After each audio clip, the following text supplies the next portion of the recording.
9h07 e a gente volta aqui com o TV Mar News. A gente volta trazendo um recado da Equatorial Alagoas aqui para vocês. Olha só, gente. Meu amigo, minha amiga, quando o assunto é mexer com energia elétrica, o assunto é sério. E aí não se pode pensar só na gente, né? A gente precisa também pensar na nossa família. Por isso, sempre que alguém subir no telhado para instalar uma antena perto da rede elétrica, precisa saber que pode estar correndo um sério risco de morte. Primeiro de tudo, instalar antena externa é para quem domina o assunto. Segundo, o tempo precisa estar bom e sem chuva. Terceiro, a antena precisa estar a pelo menos 3 metros de distância da rede elétrica. Quarto, não use materiais como bambu e cano para prender a antena. Eles são mais leves e mais fáceis de dobrar ou cair na rede elétrica. E quinto, cuidado para não se desequilibrar durante a instalação e encostar nos fios de energia. Por isso, gente, o recado serve também para os profissionais. Vamos redobrar o cuidado na instalação de antenas externas. A sua família precisa de você. Faça a sua parte e evite acidentes com energia elétrica. A nossa maior ligação é com a sua segurança, é com a sua vida. Uma orientação da Equatorial Alagoas. E olha só, a gente comemora, né, durante essa semana, nós comemoramos o Dia do Patrimônio Histórico e recebemos aqui, inclusive, o superintendente do IPHAN Alagoas aqui no nosso estúdio na última segunda-feira. E hoje a gente comemora também o Dia do Historiador e a gente recebe aqui um dos maiores representantes dessa área, o historiador Douglas Aprato, grande parceiro, inclusive, aqui do Instituto Arnon de Melo, em obras históricas, como, por exemplo, a Enciclopédia dos Municípios Alagoanos, entre outras. Muito bom dia. Bom dia. Tudo bom, Douglas? É um prazer enorme estar aqui na TV Mar e falando com vocês. Vou incluir a nossa entrevistadora nesse dia, que é um dia marcante para a minha categoria e a de muita gente, porque é um dia realmente muito representativo. Primeiro, eu queria parabenizar pelo seu dia e queria que você pudesse explicar para a gente qual que é a importância da história, de preservar a história para toda a sociedade. Bom, primeiro eu quero dizer que esse dia do historiador, que foi promulgado no dia 18, né? Ontem. Anteontem, se não me engano, 18 saiu no Diário Oficial da União, promulgado pelo Presidente da República.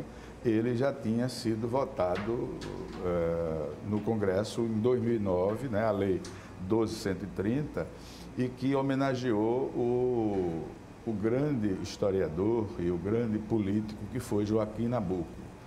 Então, essa homenagem a Joaquim Nabuco, esse pernambucano que foi um dos defensores mais aguerridos da abolição da escravatura e que foi um grande escritor, fundador da Academia Brasileira de Letras, ele estava no epicentro desse pedido da Academia Brasileira para que se homenageasse o historiador. Segundo, que efetivamente o historiador é importantíssimo para a sociedade, porque é através dele que a sociedade toma conhecimento da sua memória histórica, ela toma conhecimento daqueles fatos marcantes, né, da vida, da trajetória de uma sociedade e passa a conhecer, e passa a estudar, e passa também a projetar o futuro a partir dessas lições do passado. Então, o historiador é, no Brasil e em qualquer país do mundo, uma peça fundamental nessa visita às origens, nessa análise da sua formação sociológica, da sua formação cultural, da sua formação política, né? Porque a história, ela apresenta esses fatos que foram memoráveis, né? Então, existe também duas diferenças, né? Tanto a escola alemã, como a escola americana, como a escola francesa, você tem a história e você tem a história. History e story. Então, a história, né, é a narrativa de ficção, de fatos puramente imaginários. Aí se diz história. E a história, history, é exatamente a narração cronológica desses fatos notáveis, né, que são dignos da memória nacional, da memória regional, e que são ocorridos em determinado lugar, ou na humanidade. Então, o historiador é fundamental para ele exatamente trazer à baila essa discussão, trazer à baila essa informação, essa comunicação, mesmo nessa era digital. Eu queria que você pudesse contar para a gente, em toda a sua trajetória como historiador, qual foi o fato mais marcante para você?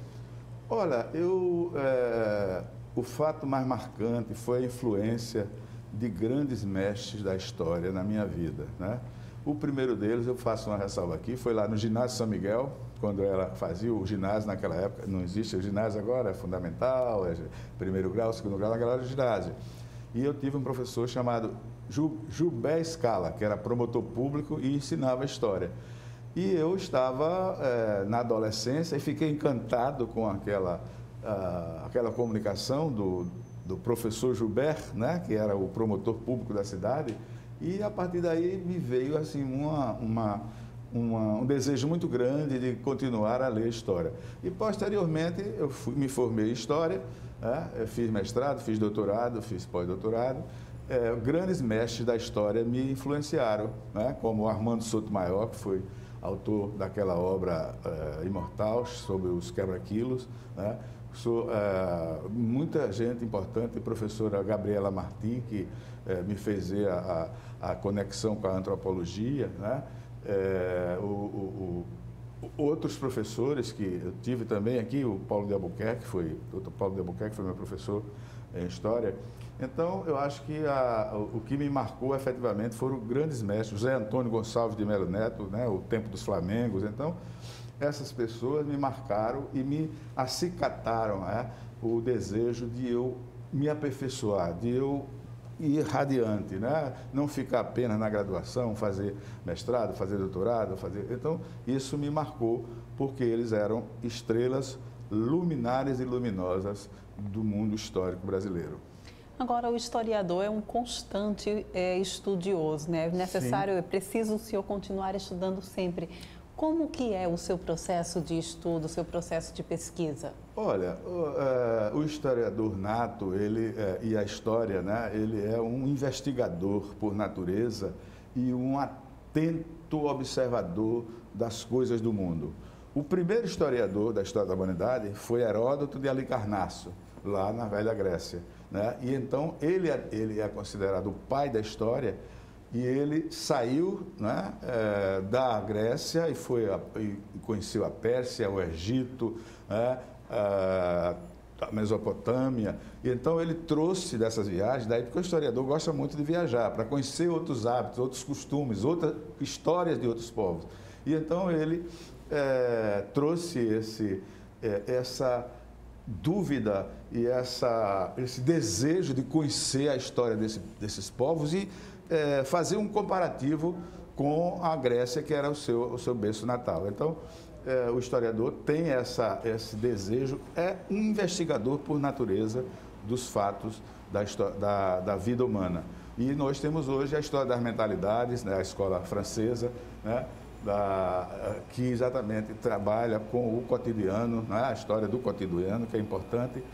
E eu fico muito feliz em estar, nesse momento, comemorando o Dia do Historiador, porque eu fui o primeiro alagoano a usar o historiador. Eu escrevia desde cedo, que eu escrevia no jornal e na Gazeta de Alagoas, onde eu fui correspondente ainda bem garoto, né? E depois eu comecei a escrever regularmente, né, na Gazeta de Alagoas e a usar Douglas Apratenório, historiador. Então, eu fico feliz em ver que nossa classe, a nossa confraria, ela hoje é reconhecida, né, pelo governo brasileiro, do Congresso Nacional, ao presidente da República, instituindo esse dia que é importante para o nosso país. A gente continua falando dessa parceria, né? O senhor já lançou vários livros, algumas obras, inclusive com o Instituto Arnon de Melo. Eu queria saber qual dessas obras o senhor tem mais carinho. Olha, estou caminhando para o 35º livro. Já tenho alguns no forno, porque o historiador está sempre em ebulição, né? Já tenho alguns aí trabalhando, e nessa época da pandemia, que a gente se isola mais, aí que as ideias fervem. Então, a Gazeta de Alagoas, o Instituto Arnaldo de Melo, desde cedo, desde garoto, desde o início do meu,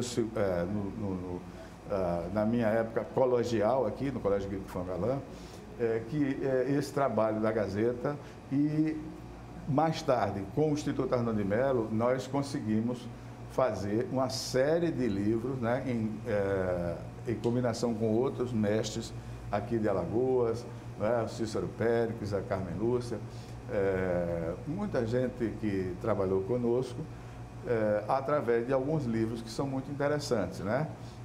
Livros como, você falou aí sobre a Enciclopédia dos Municípios, mas é um deles. Eu creio que tem uns 12 ou 15 livros, né? E eu já tive a oportunidade de ver no exterior alguns desses livros nas bibliotecas, né? Que é muito bom. O Carlos Mendonça, né? Nosso querido e saudoso Carlinhos, que era um entusiasta desses projetos no Instituto, né? Ele efetivamente fazia uma divulgação muito grande. Então, é muito bom quando eu vou, sempre que eu viajo para fora do Brasil, eu gosto de ir às bibliotecas e em algumas delas, né? Não muitas, evidentemente, mas em algumas delas encontrei as obras, porque era o Carlinho que mandava e fazia, e era muito interessante esse trabalho. Então, o Instituto Arnaldo de Melo teve um papel importante, porque é a democratização da história, né? É um trabalho sobre a história, sobre a memória, sobre o patrimônio alagoano. Alagoas é um país riquíssimo de história.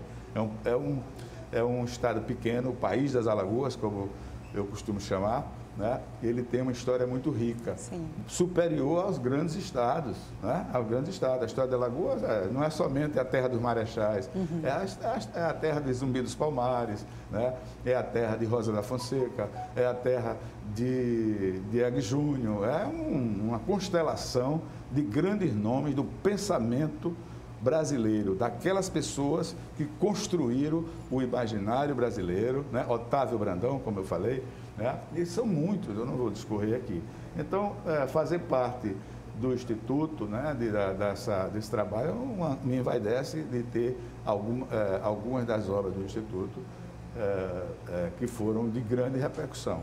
Então, da mesma forma, eu continuo com outros trabalhos, não é só, eu trabalho com outras frentes e me sinto muito satisfeito. E tem alguns livros já na sua 4ª edição, né? E sendo discutido nas universidades, né? Sendo discutido em outros estados, de forma que é uma profissão que, na época, eu fiquei muito na dúvida entre ser economista e ser historiador, né? E eu optei pela história e fui muito satisfeito. Sou um profissional orgulhoso da sua condição e um profissional que não para, porque a história não para, a roda da história gira sem cessar. E eu tenho exatamente que captar esses movimentos e procurar, através dos livros, dar o meu depoimento. É uma contribuição. Outros continuam, né? Estou trabalhando um sobre as vilas operárias de Alagoas, sobre exatamente a cartografia de Alagoas, uma série de atividades. Em cada momento a gente é instado a continuar a caminhada de historiador.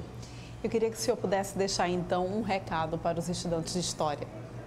Assim, aos jovens estudantes de História, ou aos antigos, porque não é somente o jovem que estuda História. Sim. Muita gente tem a sua profissão e passa a fazer História. É que não desanime, né? Há dificuldades, porque você precisa trabalhar com documentos, precisa analisar os documentos, mas não desanime e continue com disciplina.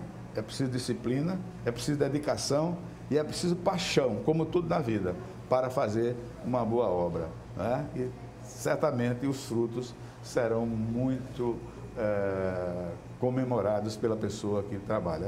É um enorme prazer a gente ver um livro pronto, depois de uma pesquisa, depois de um suor, depois do sangue que a gente tira para fazer, a gente vê aquele livro pronto, né? É como um filho. Sim, com certeza. Douglas, mais uma vez, muito obrigada pela tua participação aqui no TV Mar News. Eu agradeço muito a tua participação e parabenizo também pelo esse trabalho tão bonito que você já vem desenvolvendo há tanto tempo aqui pelo nosso estado, tá? Eu agradeço a oportunidade e estou à disposição. A gente vai agora para um rápido intervalo, mas volta daqui a pouquinho trazendo mais informações para vocês.